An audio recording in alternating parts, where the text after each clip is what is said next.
అదరగొట్టే కారం రంగు రుచి ఆచి కారం పొడి. గ్రీనరీకి ప్రాధాన్యం ఇస్తున్నామని చెప్పారు మంత్రి నారాయణ. 640 కిలోమీటర్ల మేర ట్రంక్ రోడ్స్ బ్యూటిఫికేషన్ చేస్తున్నామని చెప్పారు. 190 ఎకరాల్లో శాఖమూరి పార్క్, 21 ఎకరాల్లో రిక్రియేషన్, 31 ఎకరాల్లో లంగ్ స్పేస్ పార్క్ ఏర్పాటు చేస్తున్నామన్నారు. కూరగల్లు 200 ఎకరాల్లో బయోడైవర్సిటీ పార్క్ వస్తుందన్నారు మంత్రి. ఇవే కాక కొండవీటి వాగు, పాలవాగు, గ్రావిటీ కెనాల్ చుట్టూ కూడా బ్యూటిఫికేషన్ చేస్తున్నామన్నారు. అమరావతి క్యాపిటల్ సిటీ ఏదైతే 217 చదరపు కిలోమీటర్ ఏరియా ఉందో దాంట్లో గ్రీన్ అండ్ బ్లూకి ముఖ్యమంత్రి గారు హై ప్రయారిటీ ఇచ్చి ఆల్మోస్ట్ 30% ఏరియాని గ్రీన్ అండ్ బ్లూగా పెట్టారు. దానికి సంబంధించి యాక్చువల్గా ఈరోజు ఏడీసీ వాళ్ళు దీని మీద అనేక ప్లాన్లు చేశారు.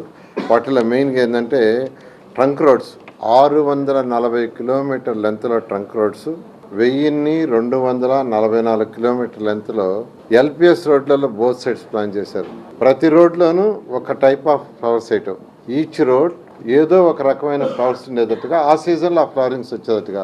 అందుకని దాన్ని సైంటిఫిక్గా ఆలోచించి డిఫరెంట్ కంట్రీస్లో ఎలా ఉండేవో స్టడీ చేసి దానికి వచ్చారు. ఇవన్నీ కూడా రోడ్డుకి రెండు వైపులా రోడ్డు యొక్క సెంటర్లో బఫర్ జోన్లో. ఇవి కాకుండా గ్రీనరీ డెవలప్ చేయడానికి పబ్లిక్ రిక్రియేషన్ పార్క్స్ అని 190 ఎకరాలతో శాఖమూరి పార్కు 190 ఎకరాలతో, అదేవిధంగా మల్కాపురం దగ్గర 21 ఏకర్స్తో మరొక రిక్రియేషన్ పార్క్ని డెవలప్ చేస్తున్నారు. అది కాకుండా లంగ్ స్పేస్ పార్క్ అని 31 ఎకరాలతో అనంతవరం దగ్గర, అది కాకుండా బయోడైవర్సిటీ పార్కు 200 ఎకరాలతో కొరగల్లు దగ్గర, ఇది కాకుండా ఎల్పిఎస్ పార్కులు అంటే లేఅవుట్స్ ఏదైతే ఉన్నాయో ఆ లేఅవుట్స్లో 497 పార్కులు చిన్నవి మీడియంవి డెవలప్ చేస్తున్నారు.